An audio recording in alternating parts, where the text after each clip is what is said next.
All right, everybody. Good morning, good afternoon, in case you're in Europe, and good evening if you're on the other side of the planet. And welcome to Honey Badger Radio. I am here with Jonathan Pageau. Is that how you pronounce that? I think I may have Yeah, pronounced that. perfect. Nice, Yes, nice English I was. pronunciation of my French name. Yes, I said it was French. My wife was like, is what is that?" I said, "That's French." I was like, "But he looks Spanish," and I'm like, oh, I don't know. French is my first language. I'm from Quebec, Canada, so Ah, so you're okay. So you're Quebecois. All that's right. right. Well, Jonathan is an icon carver and symbolist, right? And That's right. for people who might not know, what is an icon carver or icon carver, and what is a symbolist? Well, I think we can kind of see it all together. I'm an artist who kind of discovered the traditional language, I would say, traditional visual language of Christian art, medieval art, and then iconography. And in discovering the traditional language of Christian art, I also studied patterns in stories and in liturgy and in kind of architecture. All these things started to appear to me as being these stable patterns which cross through all the different manifestations, let's say, of social structures. And so in practice, I actually use that carving. So when I'm making my carvings, I'm engaging with that world of symbols. But then on my YouTube channel, then I take those patterns and I look at the world through that lens. And so using religious patterns to look even at popular movies, to look at cultural, phenomena that's happening today. Uh huh. And what got you interested in this sort of stuff, doing these icon, like as an artist? Like, what drew you towards doing this thing? Well, it was a bit, everything kind of happened together. I think like most people, when I was in college, I grew up in a Baptist, background, so kind of very literal type religious thinking. Mm-hmm. And then in college, like everybody, I started to read, I started to discover, and my worldview was kind of picked apart. And in that moment of kind of spiritual crisis, I discovered Christian mysticism and I discovered the early church fathers and then early Christian art. And all of that reawakened in me, as I would call it, a deeper understanding of Christianity. But then at the same time, I was also reading, Sufi mystics and texts on Hinduism, texts on Gnosticism. And I was also seeing that although I'm definitely a Christian, these patterns that are there repeat themselves also in other religious stories, in mythology, in folk stories, and then also in popular culture. So popular movies, comic books, all these things use the same tropes. And I started to understand that it's basically the structure of reality, not reality in a scientific sense, but we could call it phenomenological reality. That is the reality that we experience as human beings and how it lays itself out before us. Like Um, a human truth, like that's sort of not unique to one religion, but it's sort of like something that is shared all over the world, and so you see it repeat. These themes are repeating in other parts of in other cultures. Is that kind of what you're getting at? yeah, you could call it something like the structure of human consciousness, something like that. And so it just basically the way that we see the world and experience the world, and then it becomes also once you once you start to understand that that's our first interaction with the world. Mm-hmm. That even before kind of our scientific analysis of it, trying to understand what things are made of, we have a basic kind of experience of the world, which is our program. And that has a structure and it lays itself out. So up and down, just basic things like up and down and left and right, male, female, inside, outside, these basic type cycles, also these cycles of change and rebirth and transformation. So all these basic cycles are there, and then you can, once you see that, then you can start to almost predict how things are going to happen. You can see the world laying itself out, and you can Yeah, almost kind of predict how things are going to happen.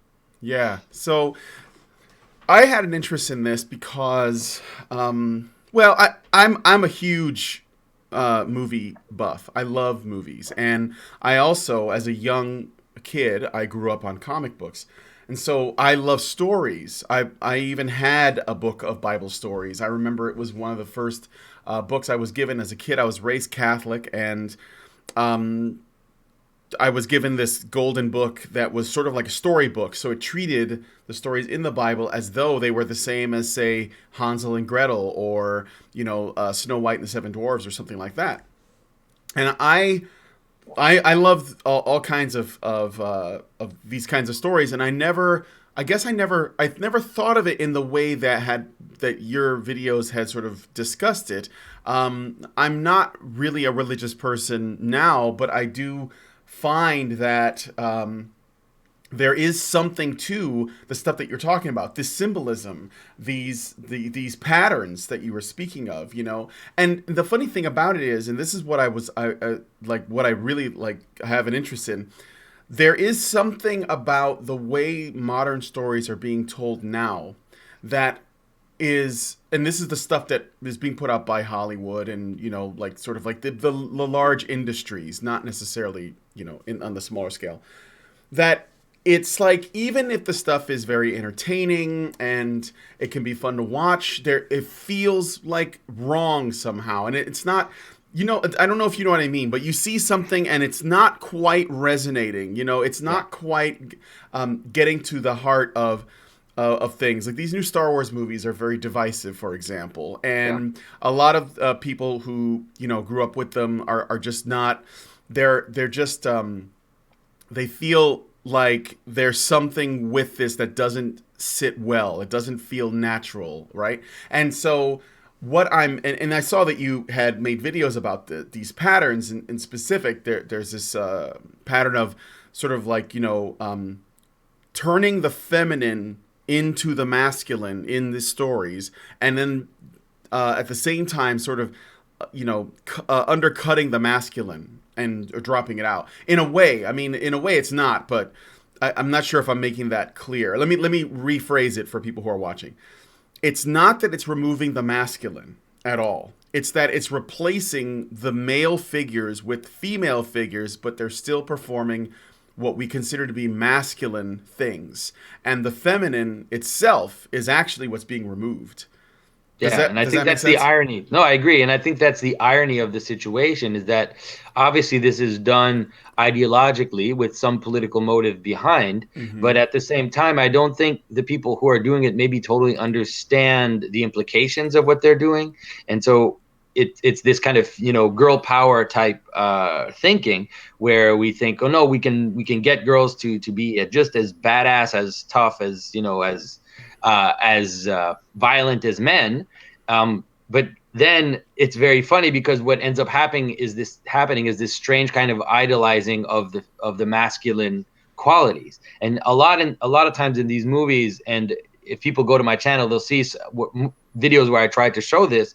Not only do they elevate the feminine character, the female character, they then will be deriding and mocking or kind of humiliating the masculine characters at the same time. And so it ends up being very, very ideological in the way that it's. And then you find journalists, and you'll look online, you'll find people writing articles praising not only the fact that female characters are ascending, but also how stupid the male characters look in the stories. But we've been having this for a long time, this mm-hmm. idea of the stupid father, Homer Simpson, Family Guy, all this stuff, where the masculine character is just shown as being a total idiot. Mm-hmm, mm-hmm.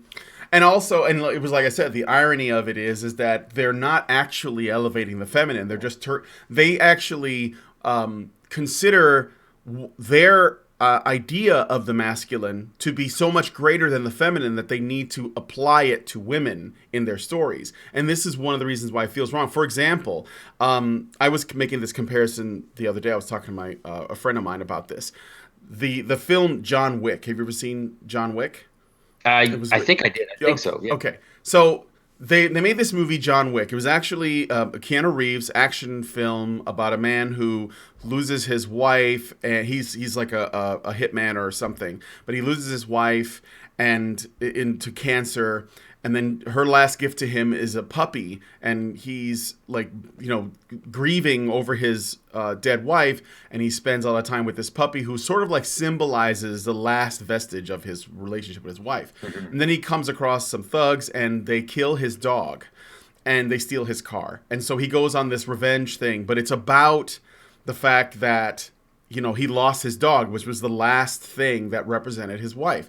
And so, he goes on this journey of vengeance, and it's a really good movie. And you can tell if you watch it that it's a labor of love on the part of Keanu Reeves and the team that made it. And it wasn't highly marketed. It wasn't a big budget film. It wasn't a summer blockbuster or anything like that. It was just a small project of people that wanted to make a really well-made, action movie. And when it came out, the success that it enjoyed surprised everybody, because this movie came out of nowhere and it was a big hit. And so Hollywood then the next year released a film called Atomic Blonde, which was with Charlize Theron, right? That was sort of like their answer to John Wick. So they essentially, it's not the same story, I don't think, but you get the same idea in terms of the kind of action. They were trying to capture what they thought made John Wick a good movie, which, for them might have been the fight choreography and the action, but they just replaced the character with a female. And it did not do very well. And I think that one of the reasons is, what I'm getting at is that not only, and maybe, let me know if I'm wrong here, but not only does it seem like people in Hollywood don't quite understand the way that the feminine sort of archetypes can make for really good stories, and they end up thinking that they have to make them like men. But they also don't really understand the masculine archetypes either, because they end up being kind of like these two-dimensional, they're just violent, they're just, all about doing physical feats of action, taking on, 6-7 guys at the same time and this kind of thing, without understanding that there's more to it than just being kick-ass, right? Does that make sense? No, I think that makes sense. I think for sure one of the problems they're going to run into, and I think they're already running into this problem, is that on the one hand they want to make these kind of badass female characters that are all also often very kind of mocking men and just, or kind of demeaning men. But the problem is that those action movies, it's still mostly men who want to see those types of action movies. So they have to play a very funny game where they can't go too far, because like that in that movie Atomic Blonde, who's going to go see that movie? Because the guys don't want to go see that movie. Like, why would they want to go see that movie? And I'm not sure some girls will want to see the movie, but I'm sure a lot of women are not that interested in seeing that movie. They'd rather see something that has more depth and more kind of, complex, psychological relationships between people. So it's a funny thing. They tried to find ways to make it to have, like that's what they did in the Star Wars movie. So they did in the first Star Wars movie. Obviously, the leading character had to be a woman, but then they had some interesting male characters in there. Like Poe was interesting in the first movie. I thought, he had some potential. Like it was kind of interesting. And then now in the second one, they just keep slapping him during the whole movie. Yeah. And you think, oh, this is just unbearable. It's true. I'm the same way. I remember when it started, the first Star Wars, the Force Awakens. In the beginning, I had an interest. I liked Poe and Finn, and I thought, oh, they're going to be like buddies, and this could be fun. But it didn't go anywhere. And then in the second one, which I didn't go to the theater for, but a friend of mine showed me, I saw that they didn't do anything with that character, and I was like, well, this is going nowhere. It was actually really disappointing. But so what are let's talk about the symbols of the masculine. Well, and feminine. Go ahead. I want to trace out also why it has to become inverted this way, like kind of why we want why it happens this way. Is because the problem is that the original impetus or the original thing that we were told is that men and women are basically the same. Like they said equal, but for the people kind of in this mind space, for them equal means same. So I think there's possibility of being equal and different, but they tend to say like equal and same. So men and women can do the same things, can be the same way, can have the same careers, can have the same, can both as much be taking care of kids, can both as much do this, both as much. So it's like totally the same. But the problem is that men and women aren't the same. We're just not. I mean, it's just biologically we're not the same. Psychologically we're not the same. We are complementary. I mean, it's quite simple. We have complementary psychologies, complementary bodies, complementary everything. And so in order to make in order to push even the same agenda, you have to overcompensate.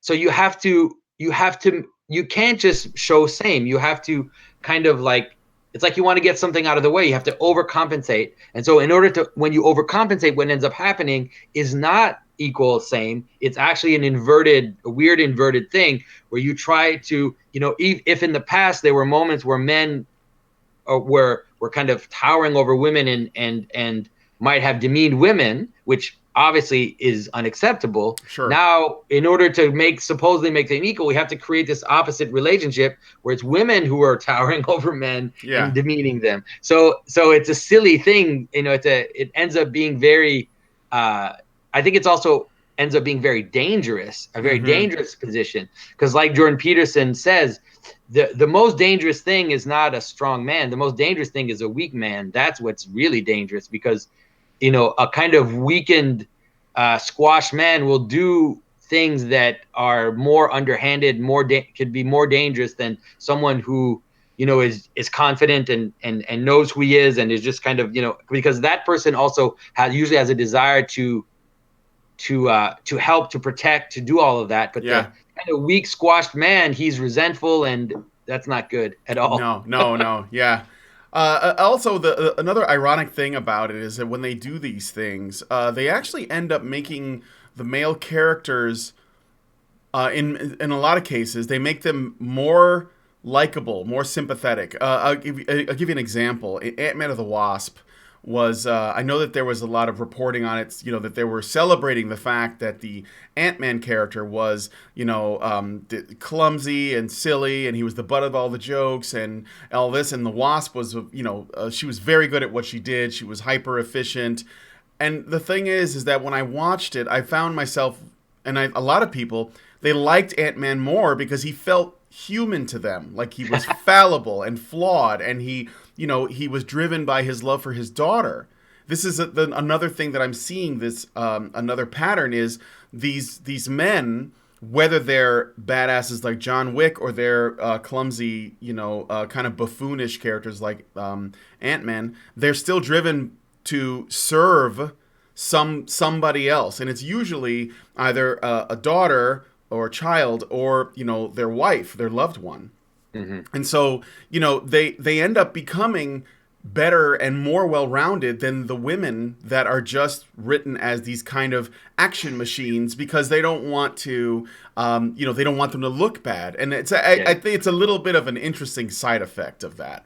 Well, that's interesting, like you said, that on the one hand, it's almost as if we want to make the male character kind of a buffoon in all of this. But like, if I haven't seen it, I actually haven't seen Ant-Man and Wasp. But if in that sense, they also make him very attached to his daughter and kind of motivated by that, like you said, there's a very dangerous space in which they're placing themselves, which is again to demean the motherly role, or to demean the family, to demean those kind of intimate motivations, and to make them look, like you said, maybe they're not doing it on purpose, but to show some silly buffoon who's also motivated by the love for his daughter is not, it doesn't go very far in terms of helping us value those intimate relationships and value, the more secret aspect of being a human being, which is all this, the home, all of these elements that are extremely important in human society.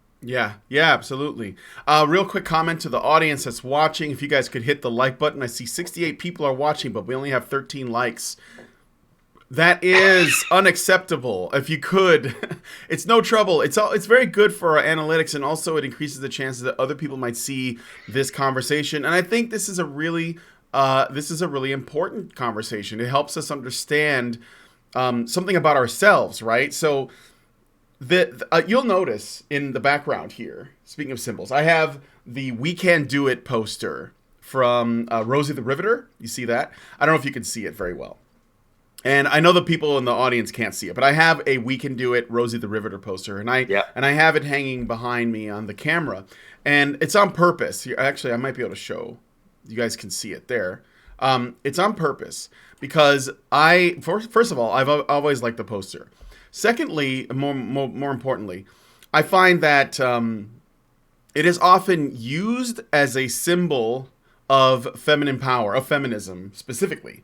But the fact is, the poster never represented that. It was a wartime propaganda poster that featured a woman who really existed but only worked for about a month, and it's about serving the war effort, not women. It's actually motivating women to serve. So I want to kind of in my own way, I want to reclaim that what the poster really meant. It's basically like women helping men to, in the war effort. That's what it was for. I don't think it was.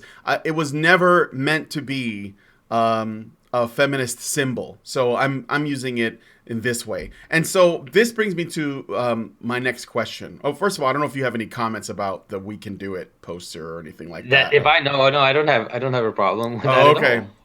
Okay. The other thing is, speaking of the feminine archetype. So, what is what is a masculine archetype in storytelling, and what is a feminine archetype? Can you give some examples? I think that, I mean, it's very complex. I think for sure you can't limit it to one aspect, and Sure. also it's also very complex to the extent that you have, let's say, you could say you have two polar opposites or two complementary opposites, and then the actual reality of the world is a scale. So you don't have characters that fully inhabit one opposite and or the other. It's like the And yin so yang. exactly, it is exactly the yin yang, and the Mm-hmm. yin yang is actually heaven. It's heaven and earth, but it's also masculine and feminine. And in the like the biblical stories, we also have this same opposite. You have heaven and earth at the beginning of Genesis, and then man is separated into masculine and feminine. So you have the same structure, which is very similar. So that's also, we have to be careful. We're not archetypes, like we're people. So that's very Sure. important. Sure. And so the masculine usually, you could see it as opposites. It's more important to see it that way. The masculine usually has a public aspect to it, and the feminine has a private aspect to it. And so we tend to associate one with the other. So you can associate the masculine with public action, action out in the world, things like politics, things like war, sadly, Mm-hmm. those types of activities, kind of these publicly active, whereas the feminine inhabits the secret space, like that space of all these psychological relationships that we had, the home, the this kind of the deepness, you would say. So Yeah. the depth tends to be more on the feminine side. And so, I mean, it's funny because it's almost a cliche, which I think is still kind of true. The guys who wants to go see an action movie, and the girl wants to go see, like a romantic comedy, because one is about this person who acts out in the world and who's dealing with crime or corruption or these Uh, kind of public scandals, yeah. They're and the like other person. they're the with the men. It's like there's a person that's taking it upon himself to serve, to do a service for the greater, good, you could say, or society, by going out into chaos and slaying the dragon, for That's more or right. less, right? So Yeah. he's, yeah. And in the romantic comedy, what you see is that secret space, like that secret place of our intimate relationships and our interactions with each other. And those two are both absolutely essential for human existence. We Mm-hmm. need those two things. We need, the place of the home, and our the private sphere is very important, and we also need the public. We need both. And so I think that, like, in terms of, let's say, two types of movies, like if you think of the guys movie and the chick flick, that kind of cliche, it doesn't mean that one can't enjoy the other, but you Sure. can see them as these two, let's say, complementary opposites that show us these two aspects of reality and how they're important. And so, every movie that shows kind of like this psychological depth of these intimate relationships, the vulnerability, all of these things which are super important in our relationships, that would be more on the feminine side of of the equation, let's say. And then in general, movies that are about, yeah, like kind of historical moments of these public manifestations of something, or like a cop stops a bank robber, all these things, like you said, which are happening out in the public, and are not. And so then you can have crossover, obviously, between the two. You can also Sure. show the more intimate relationships of that cop. You can also, have the romantic comedy in a moment of a public. I'm using those two examples. There are Sure. plenty of other examples, but I think those are ways to kind of get our mind around the thing, around the question. And so a feminine, like a powerful female character, I always use Galadriel in Lord of the Rings as an example of what I think is an extremely powerful feminine character, because she's beautiful, she has this grace, and she has this gaze, and the Mm-hmm. men are like shaking in their boots in front of Yeah. her because she pierces them. Like, she looks into their soul, and they're afraid of what she can see in them. And so I think that of a in terms of a relationship, I think that's a very powerful way to show, let's say, how the feminine can be extremely powerful. And as men, we know that, we know it so much. Like, Mm-hmm. we can be so paralyzed, facing a woman is beautiful, who has grace, who has, insight. We can be totally paralyzed in front of that. And so I think that exploring those areas can be can create extremely powerful female characters that Mm-hmm. don't necessarily have to go around chopping heads off. Like, No. that's not necessary. Yeah, yeah, for sure. And actually, the Galadriel example shows the power that the feminine has over the masculine without exerting any force. Exactly. It's that because she's doing that to the men, and one of them, Gimli, he's so smitten by it that he's forever changed by just having seen her, and it actually motivates them to continue on their quest, despite the fact that one of their own had just died in their mind when Gandalf passes away. Um, There's so this whole yeah. idea that I talk about in some of my videos, is that you could see it two ways. You have a question and you have an answer. Okay. Mm-hmm. Let's say the question would be the feminine and the answer would be the masculine. And the idea is you absolutely need both. Which one, to a certain extent, is more powerful? Is it the frame, or is it what's inside? So the question opens up the actual space for anything to happen. And so traditional feminine characters, they will have that role. They open up the space. So a good example, a good example that might seem strange for a lot of people, is like Helen of Troy. Uh, Helen of Troy is the space in which the Trojan War happens. Okay, that Mm-hmm. is, she's the reason. She's the question that's open. She is that which is being fought over. And you might think, oh, that's kind of horrible. That's kind of demeaning. But look at what happens afterwards. She's also the reason why the Greeks exist. The Greeks come together and become one people because of Helen of Troy. And then they call themselves Hellenes until today. If you ask a Greek if they're Greek, they'll say, no, I'm not Greek. I'm a Hellene, because I'm in that kind of, I inhabit that space that Helen of Troy opened up to exist as one people. And so that's kind of like the power of the feminine, is to pose a question, to set a frame into which action is meant to happen. Hmm. Well, that's a great example. I saw you made a video about this. You were using the same example with the biblical stories, and you mentioned the time that Jesus turned water into wine, and how Jesus turning water into wine was the answer, but he did it because maybe I got this wrong, but he did it because his mother asked him the question. Is that Exactly. yeah? And so it's like you have, if you want to go metaphysical, you have the logos, you have the light, or you have the seed, let's say, and then you have the question, the logos answers, which is like the earth. And so, without the earth, a seed is nothing, right? A Mm-hmm. seed is just a point. It has no body.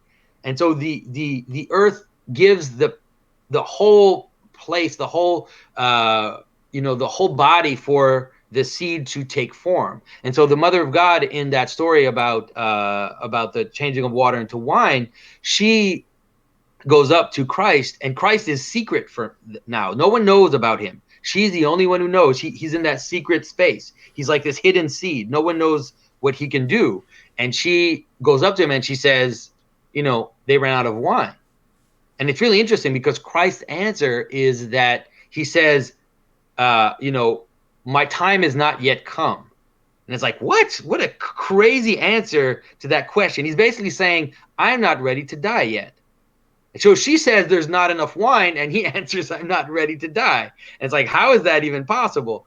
And the reason is that she's actually opening the door for him. And she's saying, I'm asking you now to show yourself. Mm-hmm. I'm asking you now to kind of enter into the world and take a body, to have manifestation. And he knows that as he does that, it's going to lead him to the cross. It's going to lead him to death. And so she's inviting him basically to enter onto that path, which will lead him to sacrificing himself. And so it's a very powerful thing. But if you think about it, in a more general sense, it's like, why would men fight off the enemy that's coming to attack them? And that's why they do it, to protect, their land, their home, their intimate relationships, the possibility of family. All these things are the reason why men would sacrifice themselves in order to protect that. And so I always tell people, it's like, without the feminine, the masculine doesn't do anything. They just sit around, and they play video games, and they don't do anything. They just sit around and watch porn and do whatever. Like, unless we have those intimate relationships, it's very difficult for men to be motivated to do anything worthwhile. It's true. The saying goes, men move in the shadows of women's desire. So what women ask for, men do. So that's women ask the question. Yeah, right. So if women are asking for something that could potentially be destructive, men will still follow because they still answer the question. So you get, that movie, My Big Fat Greek Wedding. I think I mentioned that in that video too. That joke that the lady says. She says, "Men are the head of the household, but women are the neck." And I think, that is such a beautiful image, because it's like the lady is telling her husband what to look at, which direction, right? And then he can go or not, but still, like that direction is being pointed out. It's like honey, the windows are they're pretty old. Maybe we should change our windows. Like, who asked that question? It's usually not. Right. Men would live in like an empty apartment with a couch and a TV, and then it would all they'd just be there. Yep. If they didn't, that's a Dave Chappelle joke. I think he said men would live in a cardboard box if they didn't need to use their belongings to attract women, and so it's like it's like we act as though we really need each other, because I think most people, that's what they would do, unless you're a MGTOW or something. So I got a couple of super chats. Somebody says, and they might not be related. So this was last night, so that's an old super chat, but I'll read it anyway. B Rex gives us $2 Canadian and says, Hobby Lobby does not cover Viagra. That's a myth. That's from another conversation we had this morning. I know. I wasn't even there for that. I have no context. It's just okay. Brakir gives us $10 and says, when did women gain the supernatural ability to bend reality, whereby anything they say becomes absolute truth? Are these real life superheroes? And then he says, #me too. It's funny that you should mention that. So I was asking about female, like if somebody wanted to do a story, because so I'm working on a comic book.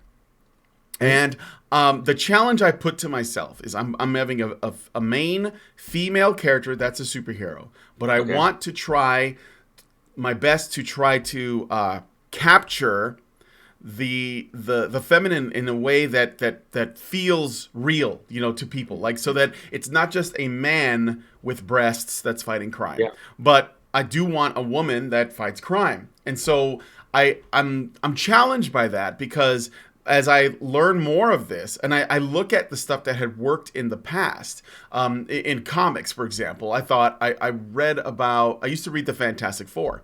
And there was a woman in that team, the Invisible Girl. And the funny thing is the Invisible Girl actually captures a lot of what you're saying in an interesting way. For example, her power, turning invisible, was, very subtle. It was it was the opposite of the others. The guy who, turns to fire, and the guy that's made out of rock and all that.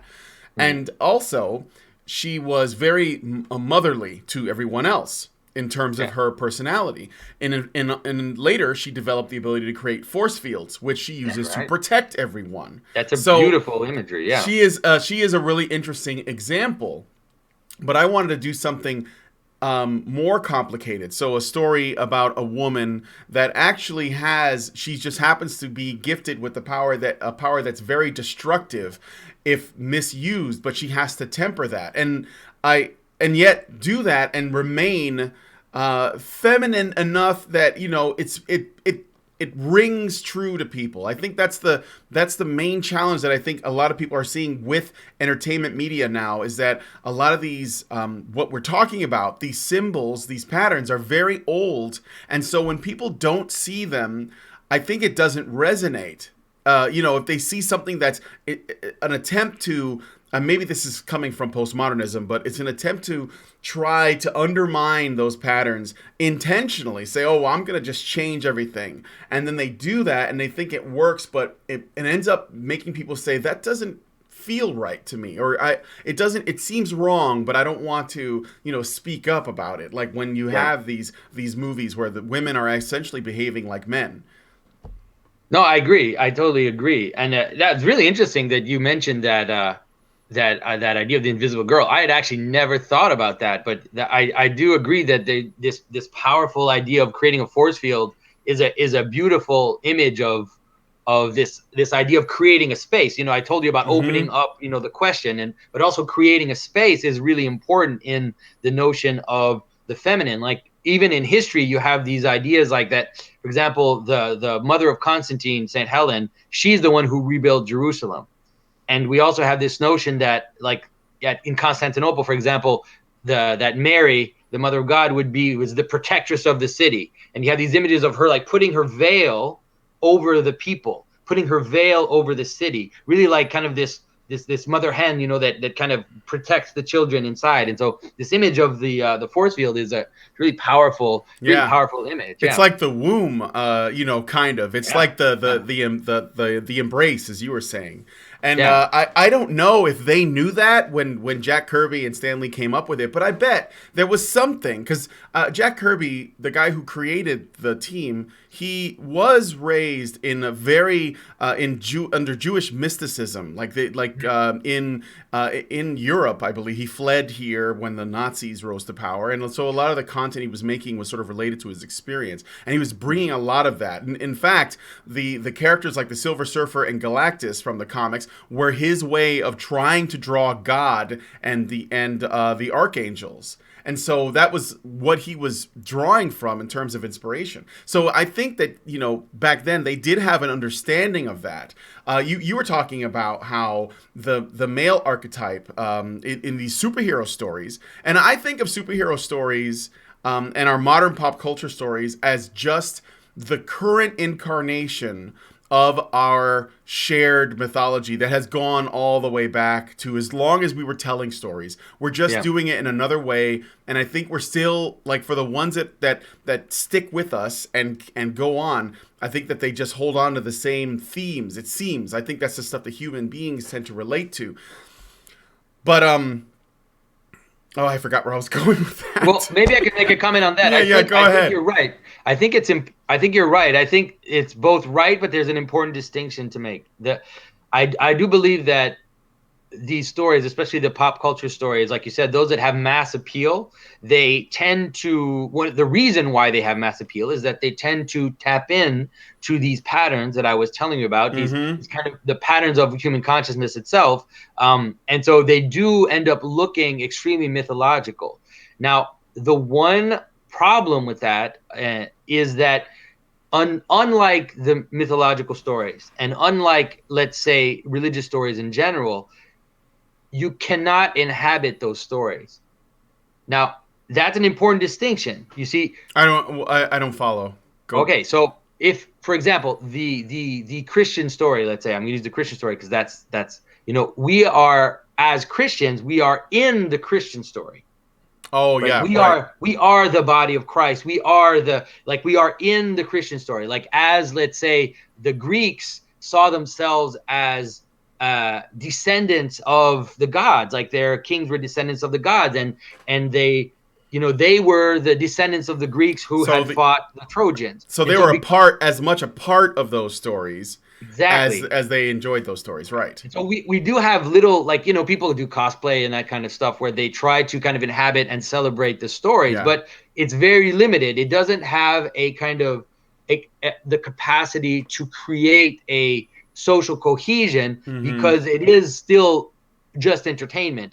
It's Mm-hmm. not what I would call liturgical. Like, so liturgical means that you go to church and you're together and you're in that story and you're playing it out, like you're playing it out together, you're singing about it, you're doing processions, you're doing all these things that are making you kind of inhabit the story. So it's Mm-hmm. kind of like, you go to July on, the to national holiday, and you're singing and you've got the flag and you've got fireworks, then you're in the story. So we do have some stories that we're in, like let's say the national story or your family story, you're in your family story. But the superhero stories, I think they're kind of compensating for the fact that we've somehow lost the higher mythological stories or the higher spiritual religious stories in which we inhabit. Right, but they are kind of like, and it's funny that you brought up the cosplay thing because they are kind of like, while people that are creating those stories are trying to do so in a a secular way, or moving away from this sort of like organized religion or what have you, they're still the ones that are successful, the one that resonate with us, as a culture, as a society. They are still participating in the same themes, the same beats, Yeah, right? So yeah, it's actually working because it's still hitting the same points. And people who are cosplayers or like the super fans, they're actually kind of trying to participate in becoming, like, that's they right. would like to be a part of the story. That's sort of like an attempt, right? Like, if they could, they would be a part of the story of Wonder Woman or Superman or Star Wars or whatever. And Yeah, so it's almost like we desire that nonetheless. yeah. No, I agree. I think, like I said, I think it's it's an attempt. Like, it's not just an attempt, but it's also like a desire. It shows our desire to have those stories and to inhabit them and to live in them. But we'll see what happens. I mean, we'll see what happens. I think at some point, hope maybe some of these stories might kind of rise to the top. I don't know, but for now, at least, it seems like it's somewhat fragmentary in terms of what's going on. There's an interesting book people might want to look up by a professor at the University of Toronto called John Vervaeke, and I forget exactly what it's called. I think it's called Zombies and the Meaning Crisis or something like that. And he talks about the zombie narrative and the meaning crisis in the West in general. And he also analyzes superhero stories as in that vein, but also showing how they lack the capacity to fully bring us together in terms of a society, like a true mythological story would, or Mm-hmm. would want to do. So yes, I mean, but it's the image of the United States. It's the image of America. It's a In America, you have pluralism of stories, and in theory you do have one national story that hopefully can hold people somewhat together. But it's very different from, let's say, the I don't know, the Maasai, for example, who have, like, like a very, very, like, held in cosmological vision and story that they tell that they tell each other generation after generation. I see. I see. Maybe like the the Chinese Taoists may have, or the kinds of stories that came out of the Chinese mythology, or their philosophies were probably like shared. Like I know that the Chinese are very they're very nationalist, and it shows in a lot of the media they produce, whether or not they all believe that, but because it's hard to say sometimes whether that's just the government or the people. Yeah, exactly. What's so let's talk a little bit about heroes in general. They don't have to be superheroes, but I think that they are kind of like embody the same qualities, or at least when they work. But this idea of a hero is very, very old, and it is would you say that it is generally masculine? And also what is like, because I do you know who Dr. Warren Farrell is? No. Okay, Dr. Warren Farrell is one of the first men's rights activists, but he also started off as a feminist, and he was helping women. He was on the National Organization for Women board, but he has made this interesting comment about the masculine in terms of the word hero. He says the word hero is derived from the word siro, and the word siro means to serve, and that is in essence what a hero is. And that's the thing that I find interesting, because we were talking about before. I was mentioning John Wick, and we can, like, any number of things, even Ant-Man, whatever. A lot of times when these male characters and go out to the fringe, to the edge, and they fight against chaos, they're fighting against something. They're doing it in service to someone that they're close to. It's usually motivated by something personal, just to drive the audience forward, but it could be in service of just the city or the space that humans occupy in general.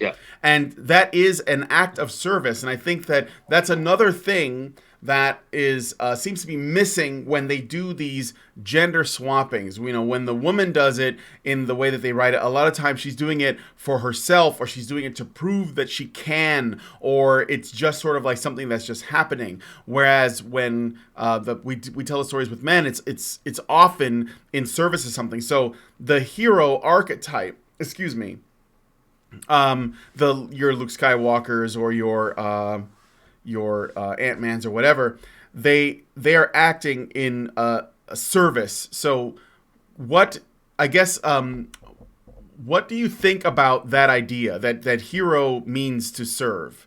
Well, I think that the idea that type of hero is very, very old, I think, is a bit tricky, because the hero in very ancient thinking, it just meant somebody who does something extraordinary. And so, for example, if you look at heroes in Greek mythology, you have someone like Hercules, who basically slaughters his own children, and he's a hero. And so you have Achilles, who is the hero, but he's also brooding in his tent and doesn't want to do anything because someone took away his sex slave. And so you have there's a different vision of the hero, which is just someone who does something completely, who's somehow this strange connection between the gods and men, and is able to do extraordinary feats that can be quite terrible sometimes, that aren't necessarily positive. Whereas our vision of the hero that we have today is truly an extension of the knight. That's where we get our hero. It is the notion of chivalry, the idea of the knight who will do feats of great, of glory, but he will always do them in service to the weak, to those who cannot defend themselves, to his lady. And so that is really the structure of the hero today. It is and this whole idea also of self-sacrifice in the figure of the hero is truly a Christian image. It's truly a Christian image. The idea of the ancient hero was that the hero acted only out of desire for glory. But we don't see that as something positive in general. If we have a hero that only acts for his own, his own glory, we won't tend to see him in the same light as someone who will even be, in terms of like the way that he's perceived by the world, be a pariah. But we know, because we follow the story, that actually he's doing it to to help people. He's secretly doing it to like save the world, but everybody hates him anyway. So we even have that trope in some of our storytelling. And so that is truly I think that's truly a Christian trope, which we have to be very careful. We have to be very careful, because as we kind of sweep away, the Christian vision, we're going to start to see other things come in. We're going to start to see that Viking thinking, we're going to start to see that we're already seeing it on the horizon. This return of the Viking who basically acts just out of his own self-interest and out of glory, and is willing to go out and chop heads just to get a lot of booty and to get the gold. And so we need to be very aware that this pattern of the night is I do think it's universal, in the sense that I think that it touches something that is very profound in the human person, and that it can find its way all through all cultures. But it is at the same time something which specifically happened in the West through this kind of meeting of the Christian story with the story of the knight, or the story of the warrior, the kind of coming together of those two. Yeah, I think that we are still, at least right now, at a point where if we see the kind of hero that we're talking about, the knight that does things in service and performs acts of self-sacrifice and so on, people tend to resonate much more with that. Even if people, that are creating these things in the entertainment industry don't want that to actually be the case. They want to try to, turn it on its head, and they're doing it. I want to be clear here. I'm not saying that there's anything nefarious going on. I think that they're trying to be creative and try to avoid tropes. That it's actually they use tropes as a pejorative, as though it's like lazy writing or some way of like making things less entertaining in their mind. But and actually, what's happening is they're moving away from stuff that the general public actually responds to, and they're not touching. They don't understand why we tend to respond to it, and it might be because they haven't looked at these patterns, through history. And I admit that I was one of those people. I didn't know that this stuff was so, there's something I don't know how to explain it. It's like it's in the foundation of our stories, and why are stories important? That's probably the next question I would ask. Yeah. Well, I think that I talked about how the consciousness lays itself out in patterns. So there's no, like, if I have a cup in my hand, I think that's one thing. I say it's a cup, and I don't say it's so many atoms of glaze, so many atoms of this clay, so many lines of color on a surface. I don't say that. I say it's a cup. And so all the multiplicity of that object is brought together into one. Okay. That's how we function. Human consciousness is able to unite multiplicities into unities, okay? And that happens through patterns, something like inside, outside. So everything you perceive has an inside and an outside. There's something that are the cup, and then there's everything else that's not the cup. Right. Okay? Right. So that's how we function. And so those patterns, they lay themselves out in a particular way. They're not arbitrary. Right? They are inside, outside. They are, like full fragmentary. Let's say one broken. Those types of very, very essential structures of being. Okay, and so what happens is we have what we could call them cycles of patterns, where we can see those patterns move in time. Okay. And so we exist in those patterns. I mean, they're natural patterns. The sun rises in the morning and it's light, and then it goes down and it's dark. That's a cycle. We live in those cycles. The moon becomes full, then it becomes black again. And that's analogous to the sun rising and going down every day. So we kind of exist in those patterns, and we perceive them because of our capacity to see this this unity and multiplicity in the world. And now, in time, that will look like a story, Mm-hmm. because there are a million events. Like, every second there's a million events. You're sitting there on your chair, and there's, you've got all this, you've everything is happening. Your hair's moving just a little bit, and there's an infinite amount of events happening all the time. Yeah. But that's not how we interact with the world. We have to bring those events into a line of events. We unite them into this cohesive narrative, and then that becomes stories. So we live in stories, and the stories can be very little stories. They can be stories like, I have a cup of coffee. There's coffee in it. I'm taking it to my mouth until it's empty, and when it's empty, I stop drinking out of that cup. But that's a story. Yeah. That's not just random events. That has meaning, because I want to drink my coffee. And so we need meaning, and we need to bring events into cohesive structures, and that ends up being stories. And so those stories lay themselves out in little moments. It could be anything. Cutting your nails is a story. Like, Mm-hmm. everything's a story, but those lay themselves up, like they stack up, right? And so you have these little stories, and then that story becomes the story of your day, and then that day becomes the story of this year, and of your life, and of your family, and of your nation, and of, like a kind of trans nation story of the entire world. And so we stack those stories up, just like we also stack up conceptual structures as well. Like, that I could be Canadian, and I can also be living in Montreal, but also be part of a family, part of a church. And these structures of unity lay themselves out, like, stack up. And so Yeah. that's why we need stories. Like, and those stories, for them to be meaningful to us, they tend to have certain patterns which help us see how they come into being, how they go out of being, how they come to be, one, and then how they come to disassociate.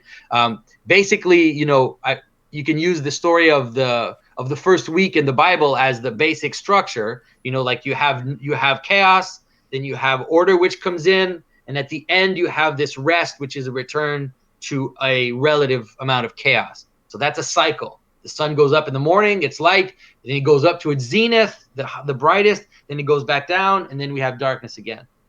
So that's it. Like that, we can't avoid it. Mm. Yeah. No, I think that's actually really, really interesting stuff, especially the bit about how we use language, because we're the only people, as far as I mean, like, that can use language at the level that we can. We're the only organisms, rather, Yeah.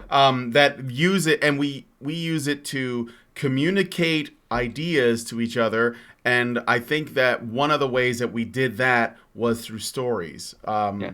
And so this is why they matter a lot, and they're sort of like our shared.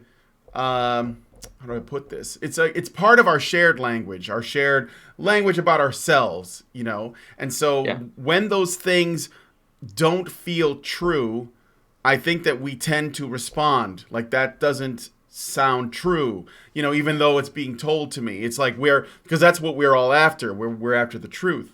That's And right. when it comes to, there's like the facts about, you know what this microphone is made of, and like you were talking about the cup, but then there's truth, which is like it's slightly different. It's about the truth about ourselves, and so that one of those things is, and this is why I was having you on, is the truth about men and women, and how we are different, not I mean equal in terms of, like, legally speaking, obviously, if not, maybe women are technically have a little bit more than men do, like, legally, but we are, well, they do, but that's a whole other conversation. But we are, we're not the same, but we're equal, is what I'm saying. And Yeah. so I guess what's an example of a film or a book or something that you may have read that features a female lead that you think does it right, that maybe not isn't like a rom-com or something, but might be Yeah. something more that men might enjoy, like an action film or something. Like we, Well, go ahead. yeah, I think that I think Miyazaki movies do a great service to kind Hmm. of feminine characters. I think that his characters are he's able to make them into heroes, into the lead character, and they also have like kind of like their hero's journey, but he does it in a manner in which he doesn't sacrifice kind of the beauty and the complexity of the female psyche. Howl's Moving Castle, for example, is a really powerful story about a female lead character who, by caring for someone, by kind of taking care of them, she saves them. Like she saves this monster who's kind of impressive but chaotic. It's almost it's kind of a Beauty and the Beast story. Hmm. So I think that those types of movies. I did a video on Spirited Away. If people want to check that out on my YouTube, where I kind of show how uh, that story also has a very powerful. The character in Spirited Away is so powerful because she disarms everybody by her authenticity, and that's how she's able to win the day all the time. She just has this kind of innocent authenticity in which she approaches people with a kind of openness towards them, which Hmm. actually disarmed even the most horrible of monsters. Like she's standing in front of this monstrous beast, like chaotic, horrible monster. That's like eating everything. You talking about the No That's right. Face Yeah, character? Yeah. Okay. No Face. She's standing in front of No Face, and No Face is trying to tempt her, to take the gold. And she's like, "No, I don't. I don't need gold." And then she's like, "Oh, I want to help you. Like, I want to help you, this monster." And that's how she deflates this monster. It's like it's very beautiful. I think that those movies have extremely powerful and beautiful feminine characters. And it's like, and that's why I can't I can't deny it. Like that's why my daughters they love those movies. That's why my daughters wanted to watch Totoro like over and over and over Hmm. because of these just powerful, these beautiful, kind of lively female characters.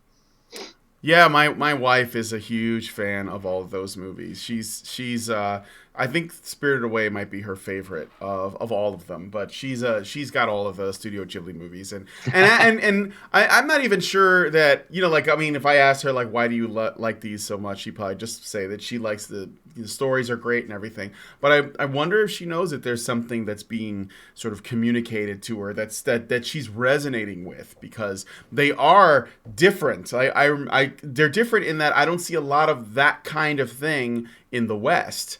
And Mm. so, I've because I like Spirited Away too, and I've watched it many times, and I'm like, this is really good, but why does it seem so unique? Did you need to get another coffee?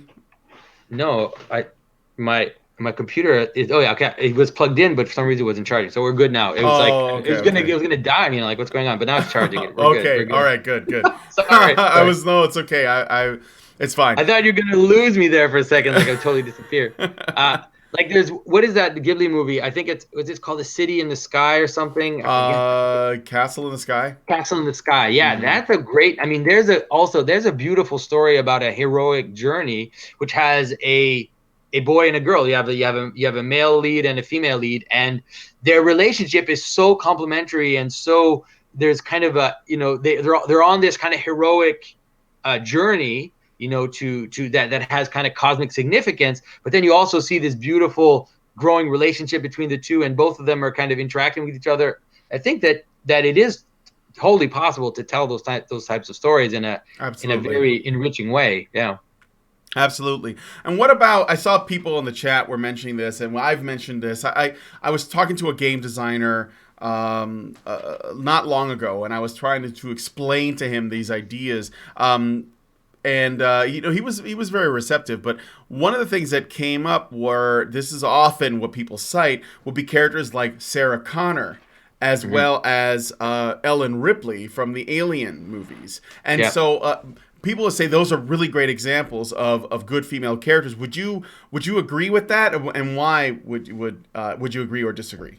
Yeah, it's interesting. Those who are who are interested in seeing it, I just put up today a discussion I had with Greg Hurwitz, who wrote for DC Comics. He wrote Mm-hmm. Batman, and he wrote quite a bit. And he talks about those two. We talk about this subject a little bit, and he also talks about those examples. I think that in the first Alien movie, I think for sure you really get a really powerful story between this female lead and kind of like dealing with this demonic possession, basically, which is what Alien really is. And then also the same in the first Terminator movie. I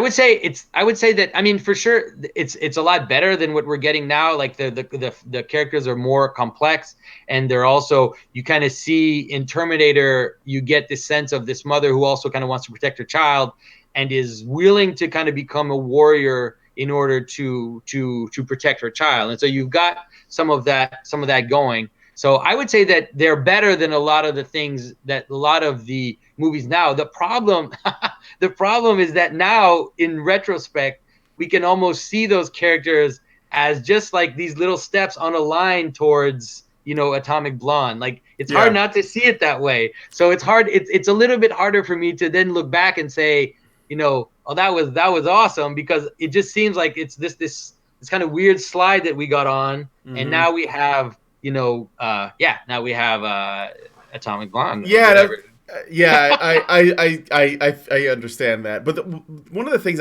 because when I think about Sarah Connor and Ellen Ripley, is that both of them, well, in Alien, and I want to get back to in that demonic possession thing, because I'm curious about how that is what that is. I'm curious about your analysis of that. But when it comes to the second Alien movie, as well as Aliens by James Cameron, and the second Terminator, both directed by the same guy, by James Cameron, there is I sense that there was a bit of the compassionate mother in both of them, because they were both protecting a child, and that was the thing that was motivating them to essentially move forward, even though that's pretty much the reason why they stood their ground at the end of the day.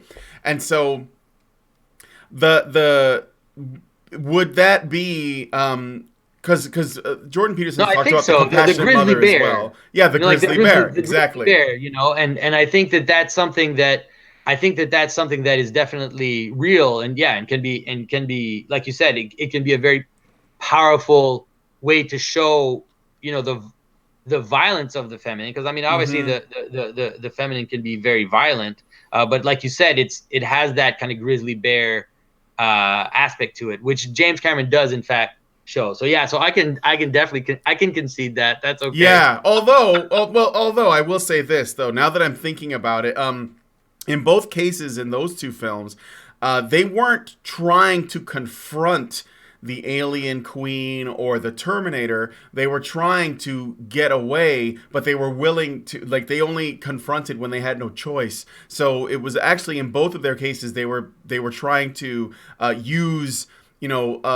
secret means to escape their pursuers, because the T-1000 is chasing them, and Sarah Connor believes that there's no way they can win, and she doesn't trust the Terminator, the actual Terminator sent to protect John Connor, who is kind of like a stand-in for a surrogate father, and she has a general mistrust for, and she also doesn't believe that this creature can be stopped, so she's trying her best to kind of cut it off at the pass, get ahead of it, as well as Ellen Ripley, who is hiding on the planet from the Queen and hoping to get Newt to the ship and out, and doesn't actually want to fight it. So it's not about confronting, although that's what it ends up being, because at some point there's no choice. But it seems like it's actually more like an attempt to escape, which is I wouldn't say it's out of cowardice. It's out of a desire to protect.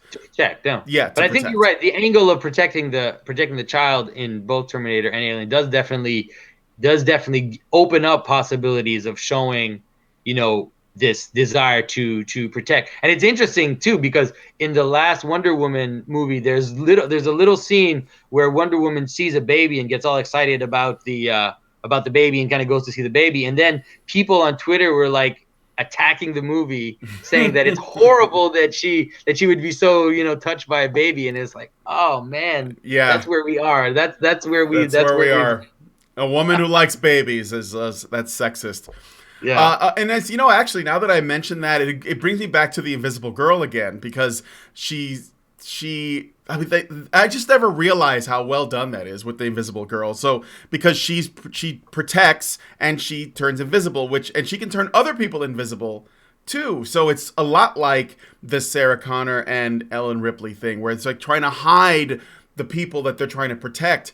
Hides John Connor from the Terminator, hide Newt from the aliens, keep her safe, you know, until like they can get out. And so I think that might be one of the reasons why, even though those are action movies, those women are a lot more believable. They ring true. You know, they do that because, and the Terminator, in fact, the one that's sent in time to protect John Connor, becomes you know, symbolic of the masculine hero, because he ends up making the sacrifices. He does confront the T-1000 at every turn, even though he is inferior, even though he can't really win, and he ends up, you know, dying as it were, in like, you know, sinking in the lava.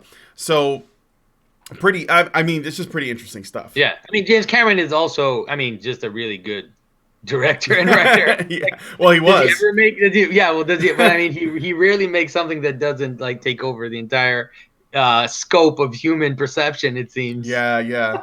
So how is Alien about possession? I figured there's something about, you know, because the aliens they reproduce by putting their egg in you, and so I thought it might have something to do with birth. But how is it about possession? Well, the alien in general, in extraterrestrials, they represent that which is unknown, like the extreme of that which is unknown. And so they're kind of, we could say they're the alien, they're the foreign in a general sense. They're that which you don't know. It's like I always tell people that the notion of something that's foreign or a foreigner, it's actually not a thing. Like a foreigner is not, it is just someone you don't know what they are. Like that's just what it means, right? And so the alien is really this ultimate foreign. So you kind of, you think of it like outer space now, in our mythological mind, has basically become the edge of the world. In ancient thinking, you had this notion that at the edge of the world there were all these monsters, and you know, there were, you know, dog-headed men and men with faces in their chest, and you know, so we still have that. We still believe we still have that same structure. It's just that we put all our monsters in outer space. Okay. Yeah, basically our home, the familiar, has gotten larger, but then the alien has also expanded with it. It's a lot larger, right? And it's like, even infinite. If we get to the point where we're exploring the far reaches of space, we're just gonna find something new to call the outside. We're still gonna make a border, and we're gonna see outside the border as the outside, as the unknown. Okay, so now these chaotic forces, let's say, that chaotic in the sense that you don't know what they are. They're not part of your known. They're not part of your home. They're typified as the demons. That's their kind of ultimate, let's say, metaphysical image in yourself too. So you have your own core as a person. You're something.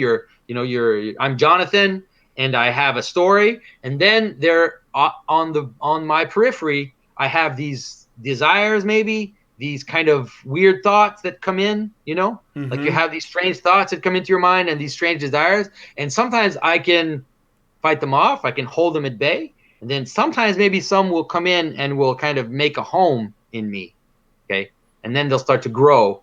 Right. And that's the image of a demonic possession. So think of it. So the human beings, they go out into outer space. They keep moving further and further. And they have these shells that they build around themselves to protect themselves. Like, so we have our clothing, then we have our house, then we have the city. Then you can imagine like the spaceship, the spacesuit, to go further and further out away from who of our familiar, our home. Then at Mm-hmm. some point, it's like they've gone so far out that they've encountered some dragon, some chaos that they just cannot handle. Mm-hmm. Right. And that's the alien. So the alien is a dragon, it's a demon, especially the way it's designed. It's a dragon, it's a demon, it's all those things. It's a shapeshifter, it's every single image of the margin that you can find in traditional stories. Alien embodies it, which is why it was so, I think, so successful and so intuitive.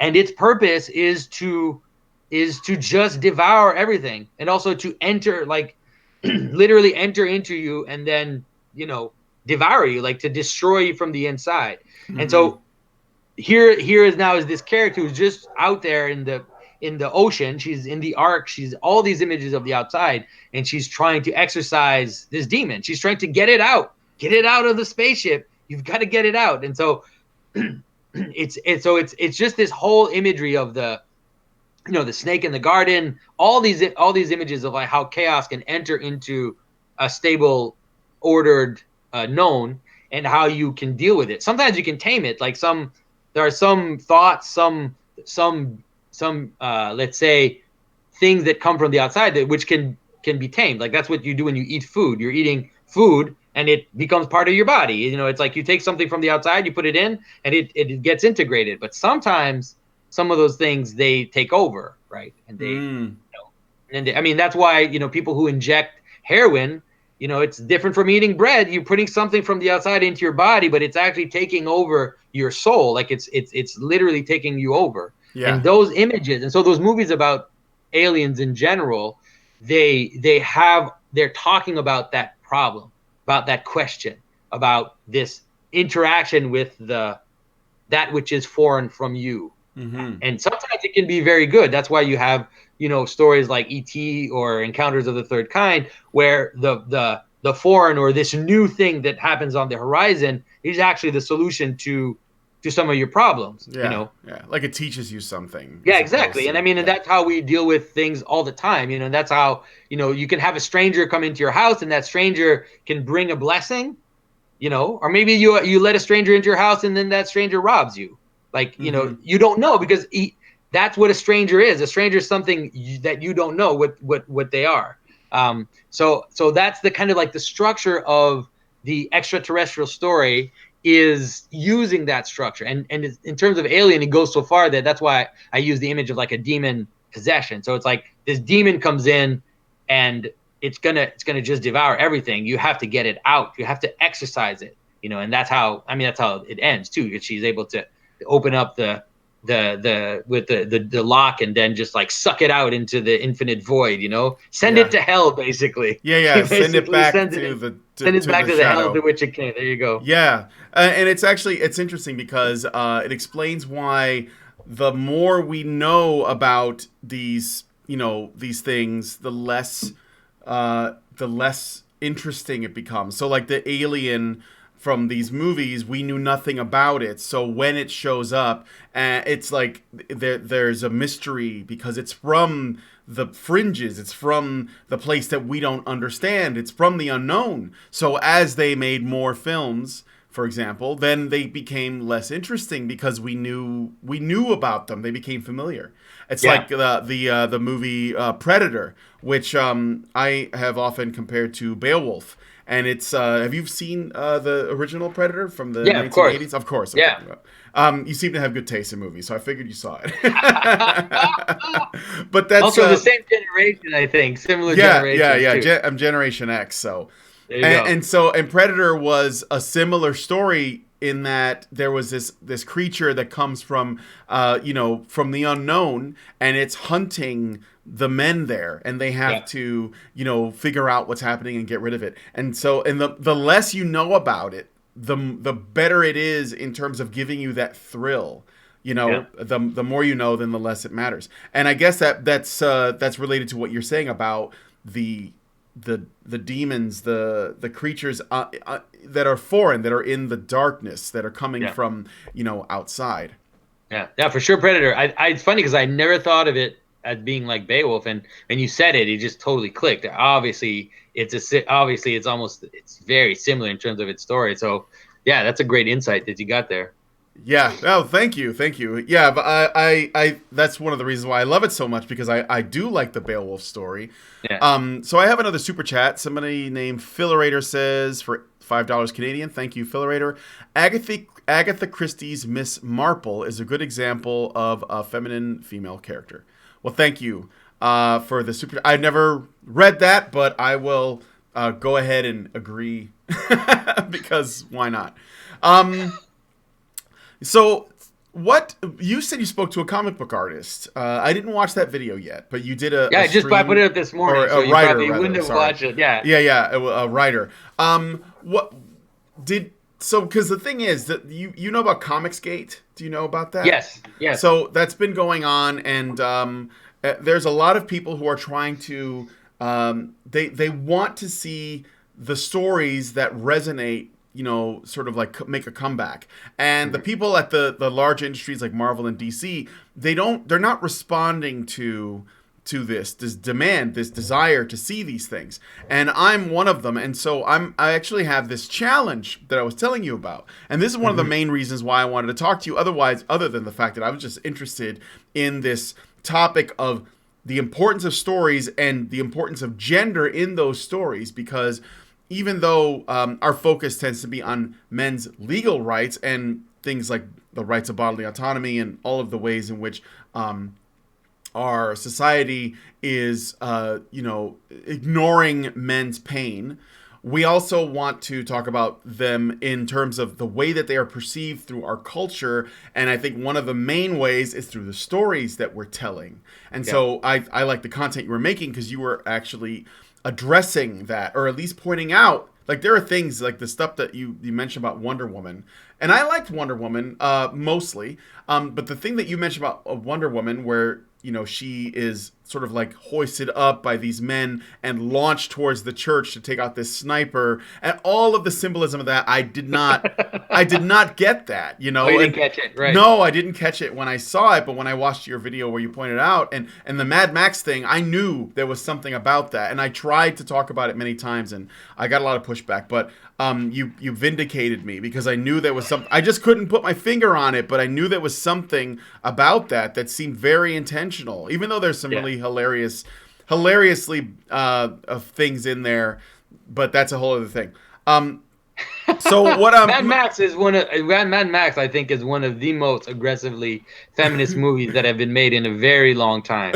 Yeah. Oh my goodness! Like they if you look at every single male character in Mad Max is somehow deficient. Mm-hmm. So the main character basically is speaking death, like his logos is basically death itself. He's got this mask with a skull on it. Mm-hmm. And then all the other characters, like one is blind, one has no nose, like they're all deficient. And the only kind of efficient character, Max, is presented at the beginning as being upside down and acting as as food, basically. Mm-hmm. And so he's actually turned into a kind of, because he's compared also to the women who are breastfeeding the babies. Yeah. And so he's basically like food. He's this container for food. And then he also wears this cage on his mouth where he can't speak. Anyways, there's so many images, in that movie, that it was just like nonstop assault, I thought. Yeah. But they can't avoid it, though. But the thing is that they can't avoid. That's why I kind of always sometimes want to show how, because the structure is so powerful, like the masculine feminine structure is so present, that even despite themselves, they can't avoid it. So they show these women freedom fighters in the desert, like they're gonna fight for freedom, and then they say that they preserved the seeds. Mm-hmm. Do you remember that scene? Yeah, I do. She's like, we preserve the real seeds, like the seeds from before. And you're thinking, interesting. It's like, where do those seeds come from, do you think? What is the symbolism of seeds?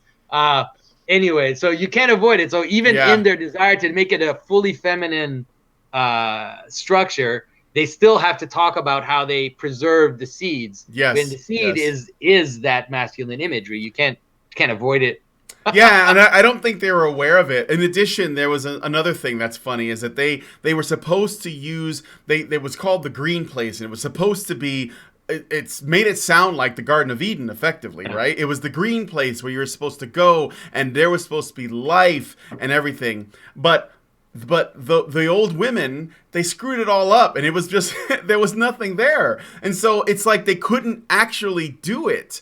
And so I thought it was really funny because, despite the fact that I was sure that it was also an overtly feminist film, there was still the women in the one gang, you could say, that was supposed to be a good gang, which is the women's gang. All the other ones were, greedy and they were evil man gangs. The one job they had, which was to protect this green place, they could not do. And so I thought it was really funny because it was like, well, I thought that these were supposed to be the awesome ones, but they screwed it up. Yeah, so, but you have to see it too. Like, it's also because they didn't have the power, because that's why at the end of the movie, they show these women ascending the tower. Mm-hmm. And then you see the breastfeeding women open up the valves of water, like that imagery of the breastfeeding women, like feeding the nation. And so like all this water now flows. And the kind of implication is that now that women have the power, then like we'll open up the valves and, all the people will be satisfied and we'll restart the world, basically. Yeah, they'll basically be they will save the world. Ciara de Flora gives us $5 and says, "Have you read the live ship series by Robin Hobb? I feel like the female lead is well written, but I've heard other readers say otherwise." Have you ever heard of the live ship series? Nope, I have never heard of it. Yeah, I'm sorry, I haven't heard of it, Ciara de Flora. So I guess what's yeah, Honey Badger Radio says until the water runs out. Yeah, what I said the same thing. I was like, maybe there's only so much water, and he was trying to ration it out. That's right. But I mean, like, because they're just gonna waste it. So the because I think that they're treating the water in that film kind of like the government's money, as though if only they would just give everybody money, then we would not be poor. The resources, basically. The resources, and of course, all resources are finite. But they're acting as though they're not, but it's really about the symbolism, right? So because men never control resources for the benefit of everybody. They only do it for themselves. For themselves. Yeah, just for themselves. So I don't know if there's any other questions. I actually found this to be a really great chat. I did. Oh yeah, about the comic artist or the illustrator. I'm sorry, not illustrator. The writer you were talking to. So with Comicsgate, we're all trying to make books that will sell, and I think that the sales are really bad. And I think that one of the reasons, if not the main reason for it, is not just that the people who are working at the big companies like Marvel and DC are trying to push in their politics into the stories, but it's also, probably more importantly, that what the stories are telling they're not striking the core of what people resonate with. And I think that's the reason why I wanted to know about these patterns, these tropes that people are attracted to. So, no, I think that when you see what happens in propaganda is that people become aware of these patterns, and then they will twist them slightly in order to advocate an agenda. And so, one of the ways that, like, for example, Jordan Peterson has a good way to describe this, where he talks about that you have a positive masculine and a negative masculine. There's a positive feminine and a negative feminine. And so you can twist a story where you will only show the positive of one and the negative of other, or you'll subvert it so that you'll put one in the place of the other. So you actually have to use the patterns, but you have to kind of skew them somewhat in order to and so what will happen is actually those stories can become very powerful for a purpose, like to use them, like we said, for propaganda, because you only inhabit one side. So when you only have one side, it can give people the desire to fight, right? And that's what you want. So you only want to show that, for example, like you only want to show that we're the good guys and everybody outside is bad. The stranger is bad. Okay. And so it's like, that's one aspect of it. Sometimes that's true. When the Mongols came in, the strangers were bad at that situation. But there's also the possibility that the stranger will bring something that is valuable and you can trade with them. Mm-hmm. But if you just represent one, which is that we're the good guys, they're the bad guys, then you can fight. Yeah. And so that's it. Like that's what's happening, is that we're skewing the stories. We're kind of twisting them, showing just some very small aspects of reality, and even inverting it sometimes in order to create political momentum, in order for people to kind of push their political agenda. I think that so I think that that's why we're seeing it. And I think that the people at Marvel and DC that are doing this, they really think that this is where society needs to go.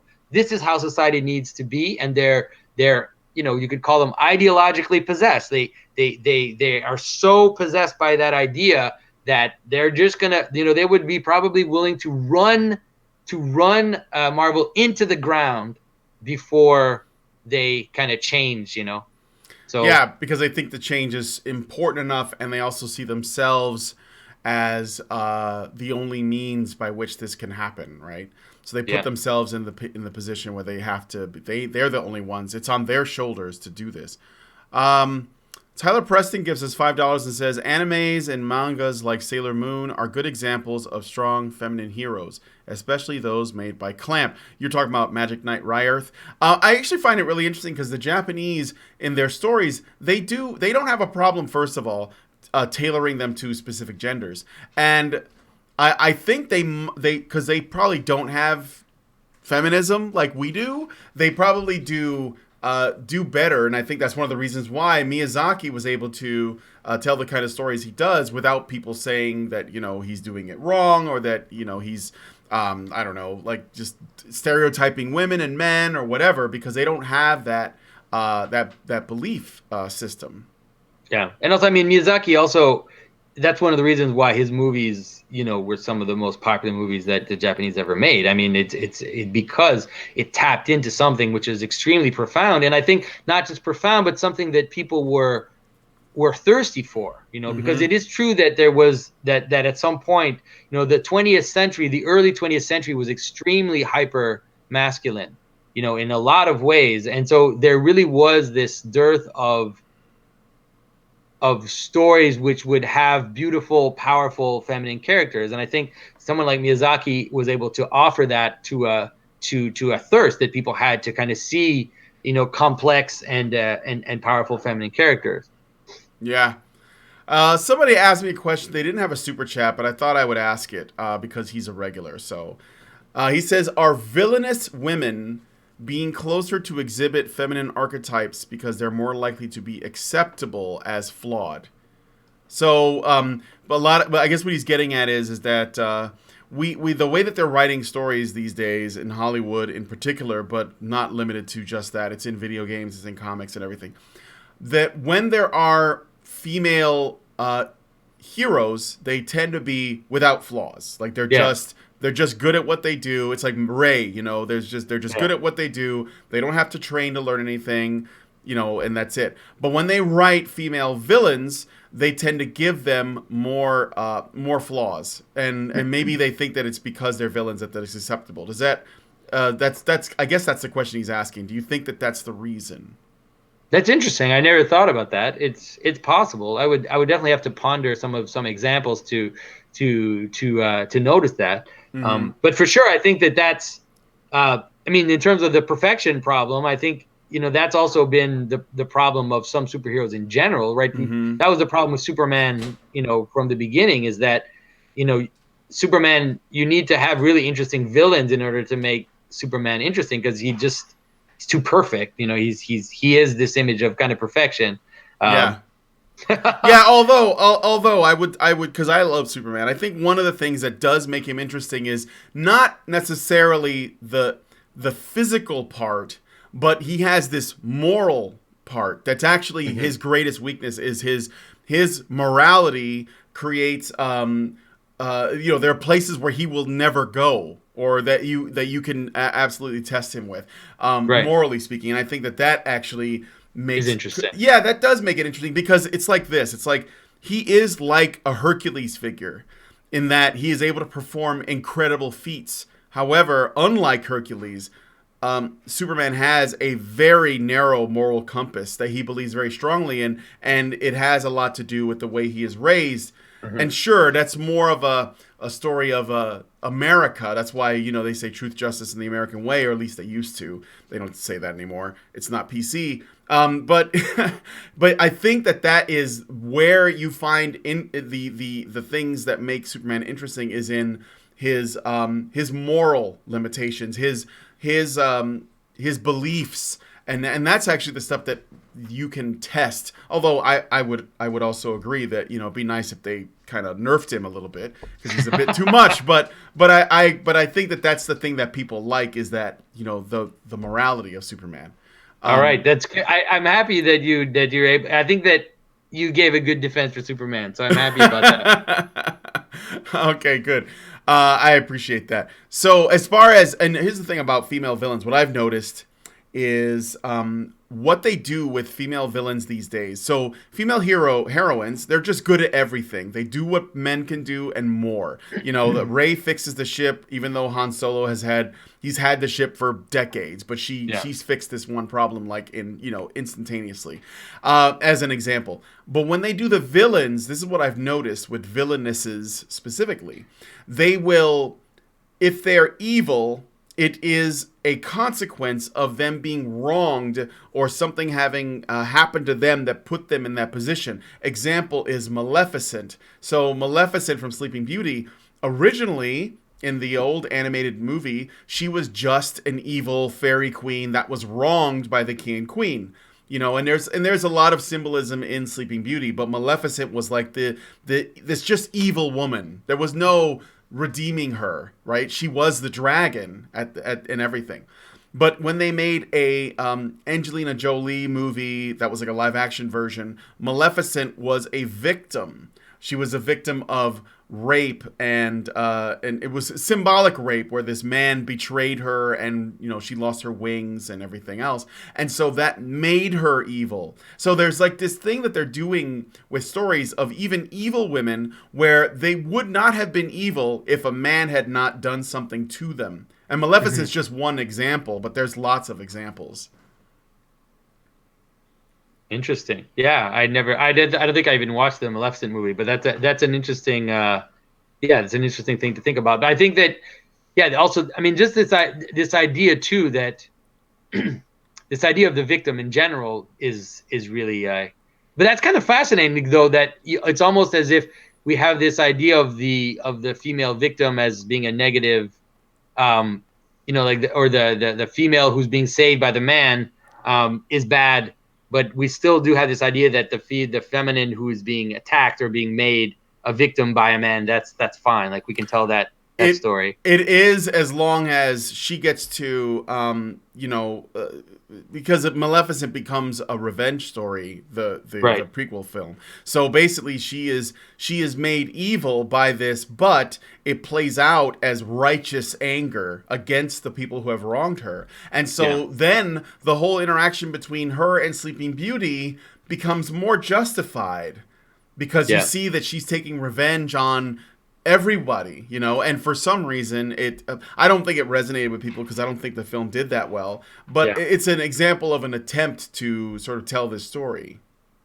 And it's also, I think that, like you said, it seems like just the desire to constantly undo tropes and to show the flip side of something is what's motivating people to do that, and then they don't think of the wider ramifications of what those stories mean and what they're saying about the nature of being a human being. Yeah, exactly. And I think it's definitely coming out of postmodernism, because you want to undermine the archetypes. Would that be fair to say? I think so. I don't know if postmodernism necessarily just wants to undermine the archetype, but they want to show, they want to do that kind of game where, like you said, they show the other side, so they'll always be showing the point of view of. I think someone was telling me recently about a movie on Netflix. I haven't seen it. It's called Extinction, and I guess it's a spoiler alert, but that the human beings are basically the bad guys in the movie, and AI is the good guy, and so the whole movie is played out in a way that you find out that it's actually the humans that are evil and are wanting to kind of. So the main characters that you've attacked, and Planet of the Apes, that's like the ultimate example of that, Oh which is, yeah. oh my goodness. It's like, I'm thinking, what is humanity doing to itself with these stories where, the apes are these good guys and human beings are basically evil. Yeah. That started with, well, I wouldn't say it started with this, but I remember I watched this film documentary about horror movies, and there was an interview with John Carpenter, the horror movie film director, and he was talking about, and this was an old interview, so it was from like the late 80s or mid 80s or something, and he was basically talking about how stories throughout time that were told around the campfire were, or the bonfire, were about the tribe out there. It was about the enemy that is unknown, that is outside of our circle. And he said that, I think, this is what his view was, he says, I think that the enemy is in us and that it's here. And he thinks that that's actually, he said that he believed that that was a much more terrifying story to tell. That was that the idea that the enemy is in every one of us. It is man itself. And so I think that that's not an accident that this is the direction that, a lot of these stories are going. Because in the original, it's funny because in the original Planet of the Apes, it was the apes that were the enemy, and it was man that was trying to survive. But in these new movies, they're flipping the script, right? Yeah. Right. And there's one thing. It's one thing to say that the evil is inside us, and then it's one thing to say that the evil is inside us and the good is outside us. Mm-hmm. You see, that's not totally the same, because you could tell a story where the inside is let's say the bad is inside us, but then you can recreate that structure inside us. Like you can inside a human being, you have a core. You have like your direction, your purpose, your soul. You would say your core, and then you have all these temptations on the periphery of your being, which are kind of wanting to pull you apart. You can desire several things at the same time, and you're being ripped apart by your desire to look good, but then also you can have sexual desires, you can have desires to dominate someone else, and all these things can kind of pull you apart.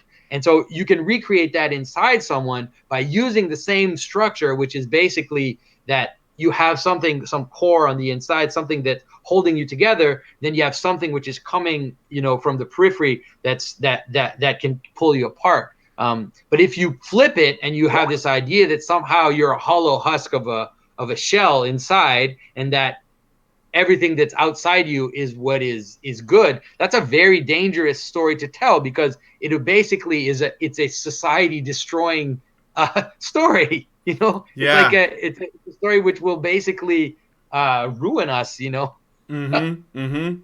And these stories can do that. Then you think that the stories will affect our it can have impact on the culture, on people. Yeah. All right. Well, I got another super chat. Field of Bears gives us $5 and says, Hollyweird is full of dragons who want to be not so bad, really.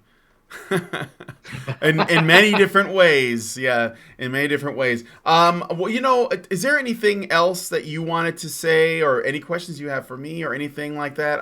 We've been going for almost 2 hours.